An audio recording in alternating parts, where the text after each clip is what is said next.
I don't even know where to start. My head is spinning, and my hands are still shaking as I type this. But I need to get this out. Maybe for advice, maybe just to stop myself from going insane. Stephanie and I have been together for 7 years, married for 4. We weren't perfect, but we were solid, or at least I thought we were. She was the kind of person who could light up a room, make anyone feel at home with just a smile. I loved her for that. Lately, though, something had felt off. Started small, things you wouldn't normally notice unless you were really paying attention. She was working late more often, getting texts she wouldn't let me see, and laughing a little too hard at jokes I wasn't in on. When I asked, she brushed it off. Just work stuff, babe. And I wanted to believe her. God, I needed to believe her. But then came the moment that changed everything. It was last Saturday. I had been planning to surprise her at her office with dinner. I figured maybe I'd been overthinking things, and a little romantic gesture might shake off the weirdness between us. But when I got there, her desk was empty. She left hours ago, her coworker said, giving me a confused look. My stomach dropped. Called her. No answer. Texted. Nothing. I drove home, hoping, praying, that she'd just forgotten to tell me about a change in plans. But the house was dark when I pulled up. Then, right as I was about to go inside, her car sped past me, heading the opposite direction. That's when I knew. I didn't follow her, not that night, but I started paying closer attention.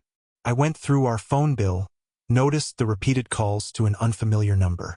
I checked our shared credit card statements, dinners for 2, hotel transactions, things she had never mentioned. And then I found the note. It was slipped into her purse, a small folded piece of paper with an address and a time written in messy handwriting. Friday, 8 p.m. No name, no context. But I didn't need context. I wasn't stupid, and I wasn't about to let this slide. So I made a decision. Friday night I was going to show up. Instead of him. Friday couldn't come fast enough. Every hour leading up to it was torture. I went through the motions of my day, pretending everything was normal while my mind raced with possibilities.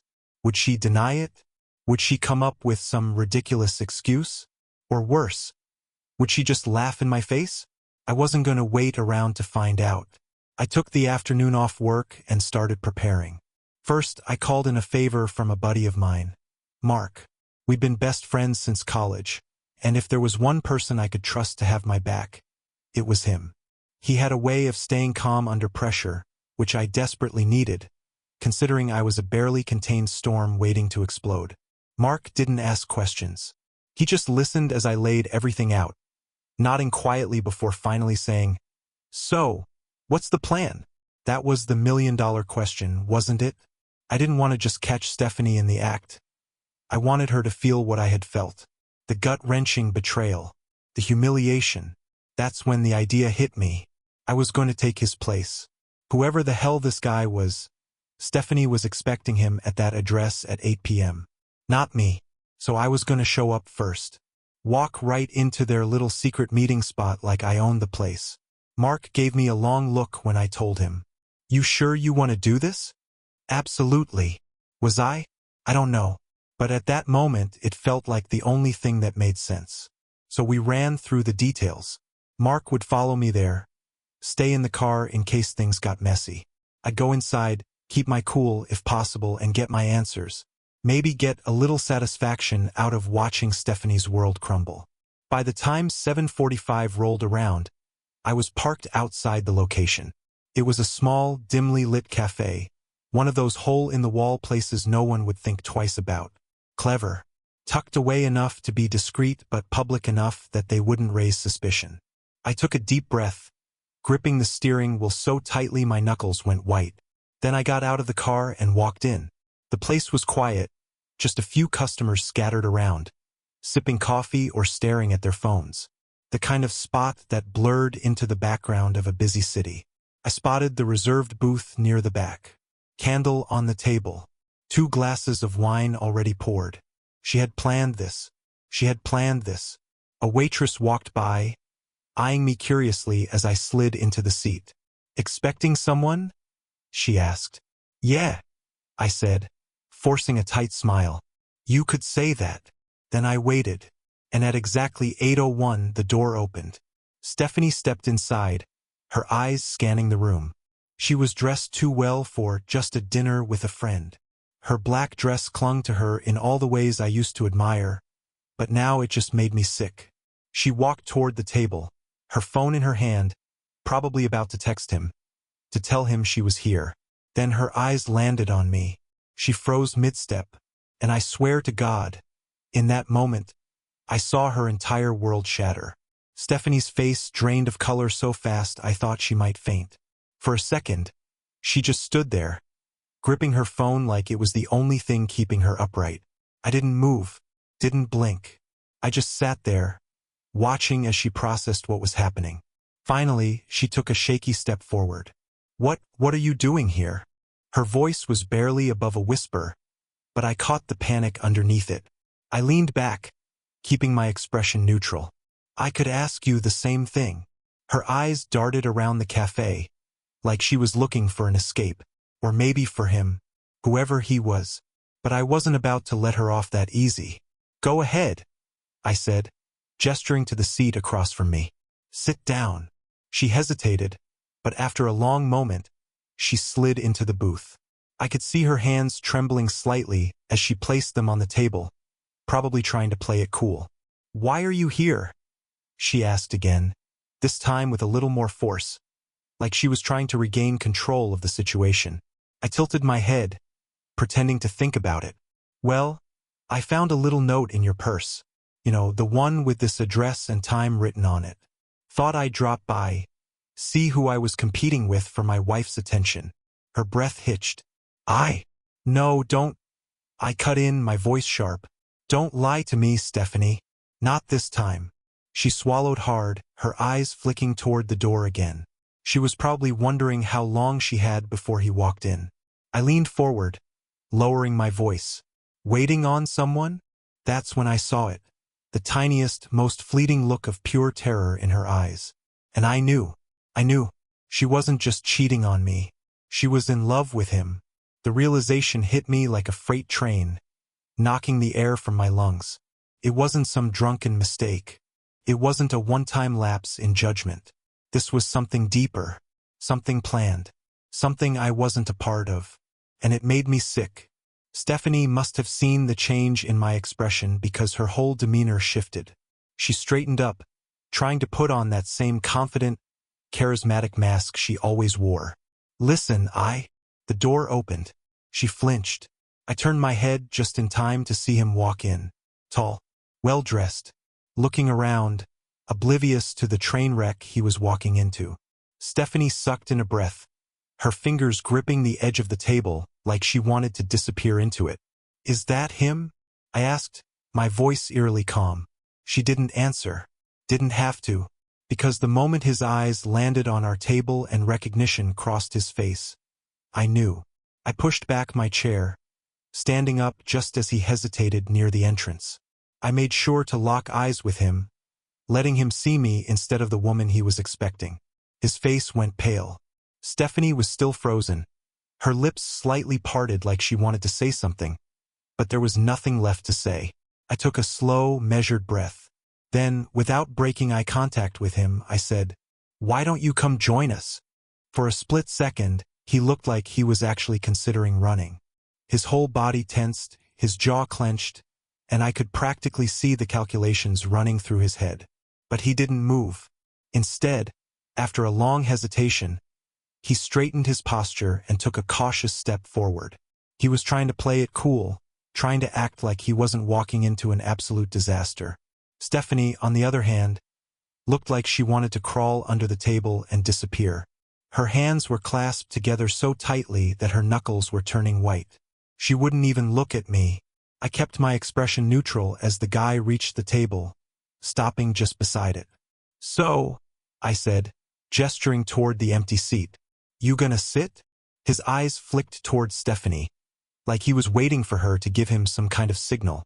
But she was still frozen, her gaze locked on the table like if she ignored us long enough, we'd just vanish. The guy cleared his throat, hesitating again, then finally, hesitantly, lowered himself into the seat. And just like that, we were all sitting there, Me, my wife, and the man she'd been sneaking around with. The tension was suffocating. I took my time, letting the silence stretch out, letting them feel the weight of it. I wanted them to sweat. Finally, I spoke. So, how long? Stephanie flinched. The guy stiffened. I turned to him. I'm talking to you. How long have you been screwing my wife? His mouth opened, then shut. I could see the panic behind his eyes, but he was trying to keep it together. Look man, I didn't. Don't look man me. I cut in, my voice sharp. I'm not your man. I'm the husband of the woman you've been sneaking around with. So again, how long? He swallowed hard. A few months. Stephanie finally looked up at that, her eyes wide with panic. Ethan. I ignored her. A few months? I repeated slowly, nodding. That's interesting, because my wife, she told me she was just stressed with work and needed space. But I guess what she really meant was that she needed time to sneak off to. Please, stop, Stephanie whispered, her voice barely audible. I turned to her. Stop? Oh, now you want me to stop? I let out a hollow laugh. Where was that concern when you were sneaking around behind my back? She sucked in a shaky breath, blinking rapidly.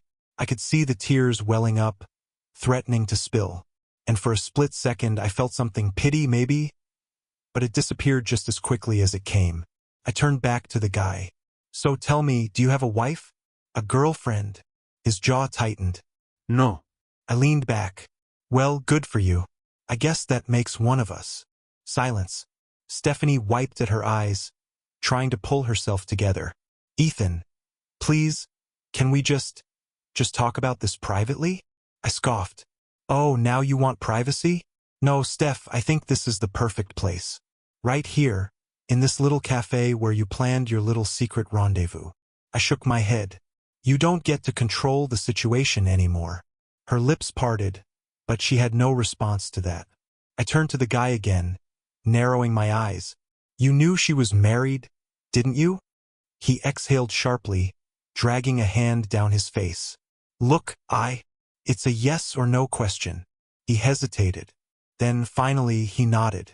I clenched my jaw. Wow, you're a real stand-up guy, aren't you? He shifted uncomfortably, but he didn't say anything. I took a deep breath, then looked at Stephanie one last time. I hope he was worth it. Then, without another word, I stood up, pulled something from my pocket, and tossed it on the table between them. It was an envelope. Stephanie's face twisted in confusion as she reached for it, her hands trembling. The guy leaned in slightly, trying to get a look. Her fingers fumbled with the seal. Then she pulled out the papers inside. Divorce papers, already signed.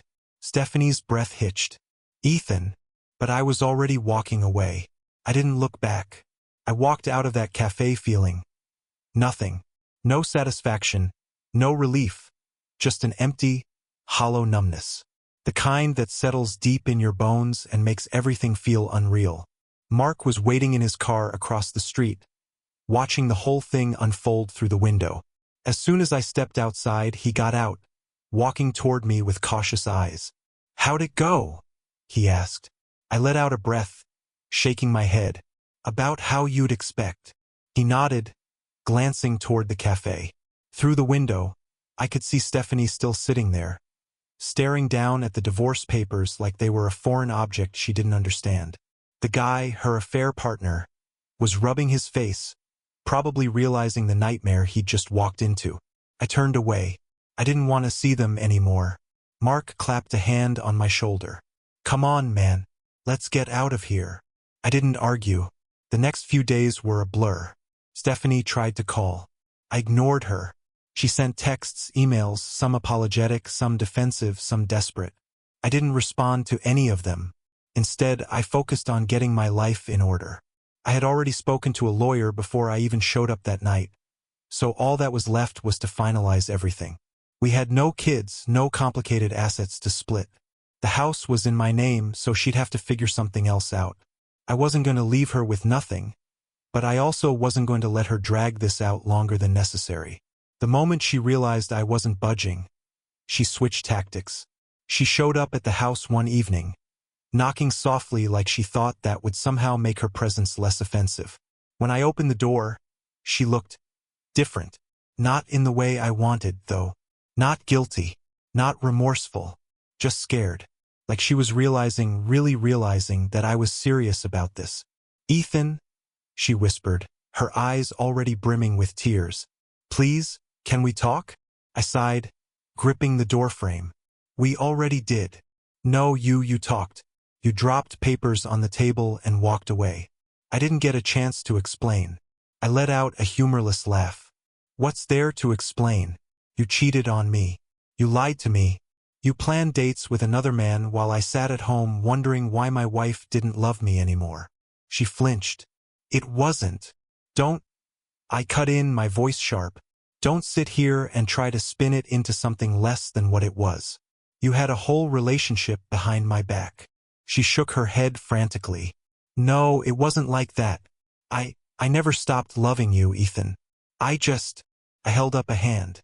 "I don't care." Her mouth snapped shut. And I meant it. I really didn't care anymore. I wasn't interested in her excuses.